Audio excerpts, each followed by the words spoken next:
tardes. Voy a hacer la explicación acerca de la detección, del párrafo que hablaba sobre detección de glucosa. Entonces, pues para que tengamos una mayor claridad, el diagrama lo organizamos de forma secuencial, es decir, 1, 2, 3, etc. Y se emplea una convención de flechas por colores. ¿Cómo así? Pues cuando vean una flecha roja es porque estamos hablando de procesos de activación y cuando vean una flecha azul estamos hablando de procesos de inhibición. Es válido saber que la glucosa es un metabolito muy importante porque es el que se va a utilizar de primera mano. Es decir, que cuando un organismo necesita energía de manera inmediata, pues se va a servir de este. Entonces, ¿cómo inicia este proceso? Entonces, inicialmente, cuando nos ubicamos aquí, la persona va a comer. Luego va a hacer digestión y luego se van a absorber estos nutrientes en el intestino. Luego estos nutrientes van a ingresar a nivel sistémico o a nivel del torrente sanguíneo. Estos van a entrar como unidades monoméricas. ¿Listo? Entonces, la glucosa va a entrar como una unidad monomérica y ella lo que va a hacer es que va a alcanzar casi todos los lugares del cuerpo. Es válido saber que como la glucosa no puede difundir sobre la membrana lipídica así porque sí, entonces pues debería haber algo que la ayudara a transportar la glucosa desde el espacio extracelular al espacio intracelular. Este transporte lo realiza en un grupo de proteínas que se llama transportadores GLUT. Resulta que hay varios tipos de canales, hay 1, 2, 3, 4. Entonces, estos canales son específicos para glucosa, pero tienen afinidades distintas. Es decir, que a una concentración fija de glucosa, un canal va a tener mayor predilección por la glucosa que otro. No importa, por ejemplo, como cuando estamos viendo lo de las enzimas, lo del KM de las enzimas. Aquí les escribimos que el transportador de mayor afinidad es el GLUT2. Entonces, ¿qué podemos inferir de esto? Que este GLUT2 puede que va a tener el KM mucho menor que los otros transportadores GLUT, pues porque presenta mayor afinidad por la glucosa. ¿Listo? Estos canales están ubicados en las células beta pancreáticas en unas estructuras llamadas islotes de Langerhans que se encuentran en páncreas. Entonces, el páncreas tiene función exocrina y tiene función endocrina, que es de la que vamos a hablar, pues porque está asociada a síntesis y liberación de insulina y de glucagón, pues que estas son las hormonas que se utiliza. Entonces, una vez la glucosa llega a las células pancreáticas, ella es captada por estos canales, GLUT2. O sea, estos son los primeros, los más sensibles a ella. Luego que esta glucosa entra a la célula, esta va a ser fosforilada por una glucoquinasa. Luego, este va a sufrir el metabolismo normal de carbohidratos de glucólisis, ciclo de Krebs, fosforilación oxidativa y todo esto termina en generación de ATP. Este ATP va a jugar un rol muy importante porque este va a modular la actividad de unos canales iónicos. Todos los procesos relacionados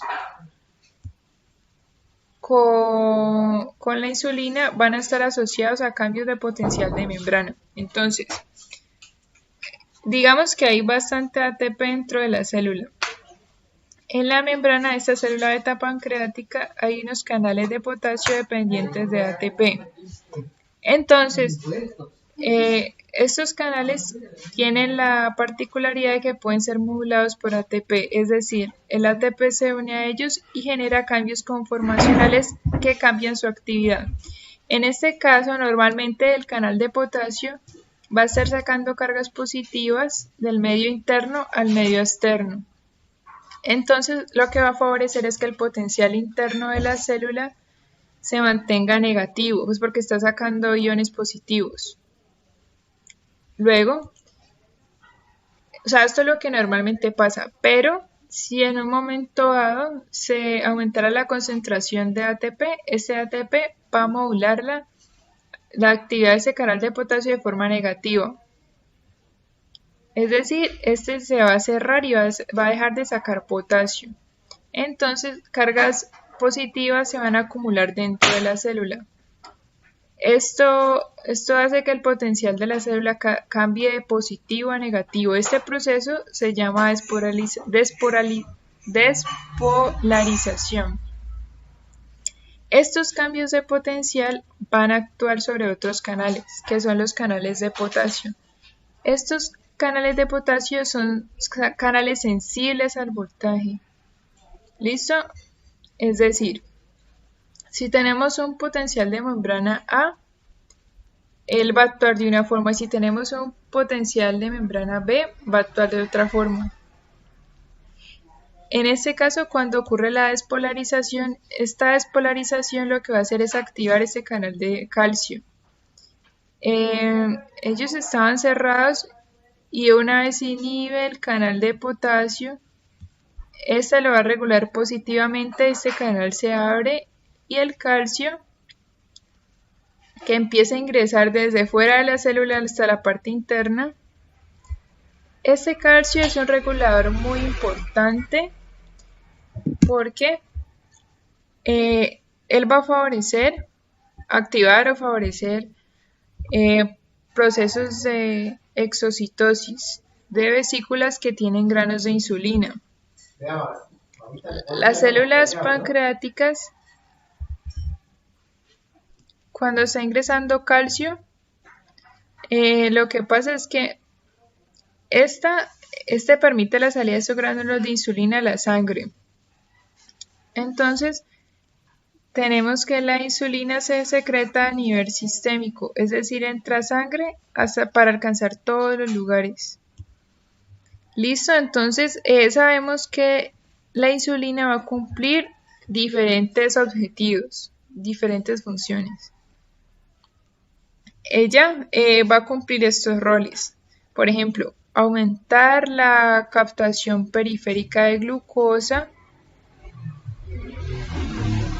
Además, aumentar la fijación de glucosa pues para obtener glucógeno, y se va a disminuir la gluconeogénesis, pues porque si hay glucosa en el medio, pues para qué vamos a necesitar emplear gluconeogénesis. Listo, entonces bueno, estas son como las tres funciones principales de la insulina que contribuyen a tener la homeostasis del cuerpo o el organismo. Bueno, la insulina básicamente es un comunicador. Ella como que le informa a las otras células de que hay glucosa. Entonces, ¿cómo sucede este proceso? Primero que todo, la insulina ya está en sangre y ya empieza a circular y va a eventualmente alcanzar distintos tipos de células. Bueno, y esta va a llegar a receptores de insulina. Estas van a funcionar por fosforilación. Entonces lo que sucede normalmente es que en un proceso general de transducción de una señal es que aquí tenemos PI3K y AKT. Estos, pues si vemos esta flecha, pues se está uniendo un grupo fosfato, o sea, estamos fosforilando. Estos receptores tienen dominios sinasa o quinasa, entonces van a fosforilar cosas. Estos dos que vemos aquí son como unos mediadores. Una vez que ocurre esta fosforilación, vamos a ver que AKTP fosforilado va a desempeñar una regulación a partir de diferentes procesos.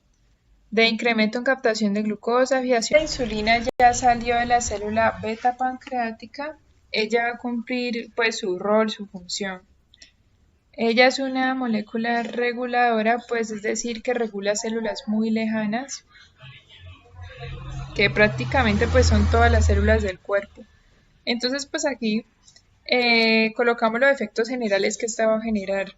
La insulina ayuda a incrementar la captación periférica de glucosa, a aumentar la fijación de glucosa a glucógeno y va a disminuir gluconeogénesis. Entonces, ¿por qué sucede esto? Porque la insulina es la manera que tiene la célula beta pancreática de decirle al resto de células de que hay mucha glucosa, que la pueden coger y que la pueden usar. Esto es lo que hace la insulina, es un comunicador.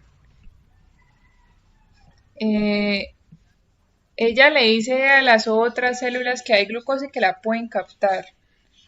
Primero que todo, la insulina ya está en sangre, ya empieza a circular y va eventualmente a alcanzar distintos tipos de células que van a expresar, que van a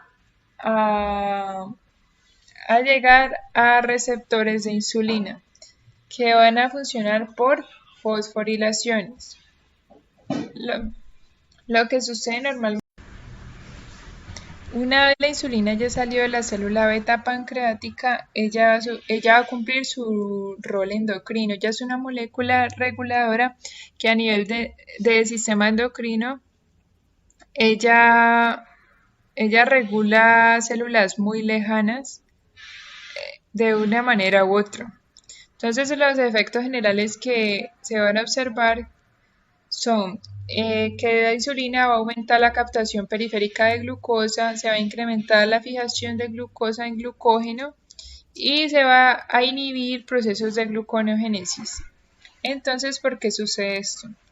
Porque la insulina es la manera que tiene la célula beta pancreática de decirle a las otras células de que hay glucosa y que la pueden captar. O sea, le dice a la célula B que hay glucosa, que tiene que captarla para utilizarla. Entonces, ¿cómo sucede este proceso? Primero que todo, la insulina ya está en sangre, ya empieza a circular y va eventualmente a alcanzar distintos tipos de células que van a tener receptores de insulina. Estos receptores son muy importantes porque van a funcionar por fosforilaciones. Este receptor de insulina tiene unos dominios que permiten fosforilar. PI3K y AKT van a ser fosforilados. AKTP va a ser el que va a desempeñar una regulación a nivel de distintos procesos. O sea, los procesos las funciones que enuncia la insulina. ¿Cómo lo hace? Entonces, el AKTP, cuando está presente, él solo está presente si hay un aumento de insulina, es decir, si hay ingreso de glucosa a la célula beta pancreática porque se consumió un alimento. Estos eventos son consecutivos. Si el AKTP está presente, es decir, que él va a modular de manera negativa o va a inhibir a la GSK3, que es una enzima o un mediador que inhibe de por sí la síntesis de glucógeno. Entonces, el GSK3 tiene como función normal inhibir la síntesis de glucógeno, pero cuando hay AKTP, pues este va a inhibir la GSK3. ¿Listo? Entonces, pues aquí en este paso 8 se activa esta ruta para aumentar la fijación de glucosa en glucógeno. La FOXO normalmente es un activador transcripcional de enzimas de gluconeogénesis. Ella va a promover procesos de gluconeogénesis, o sea, los va a activar. Entonces, aquí cuando hay AKTP, que significa que hay glucosa en el medio, entonces se va a regular negativamente o inhibir a esta FOXO. Entonces esta FOXO ya no va a tener ese efecto de activación sobre la gluconeogénesis, entonces la gluconeogénesis va a dejar de suceder, por eso decimos que se disminuye el proceso.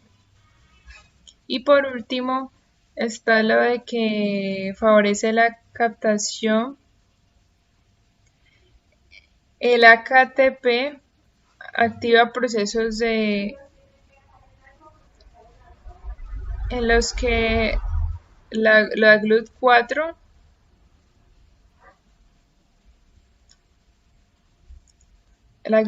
lo que hace es reservar canales dentro de vesículas para que cuando yo lo necesite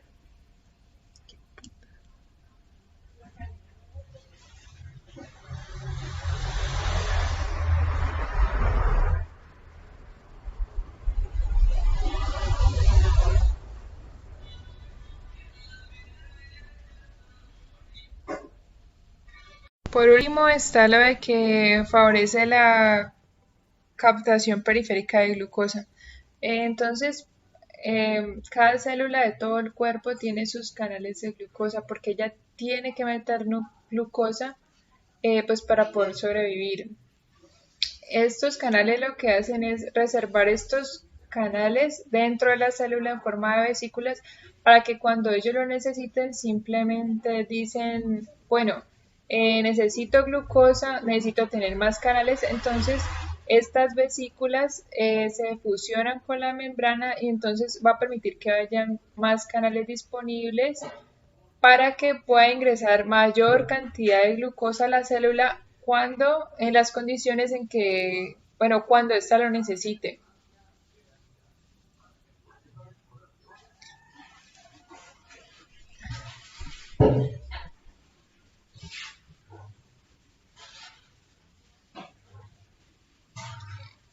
El sistema de regulación que tienen estas células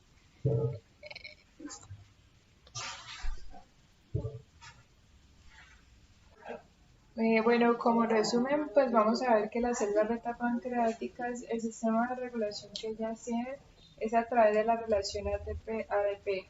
Cuando hay mucha glucosa hay bastante ATP, pues porque es un metabolismo oxidativo.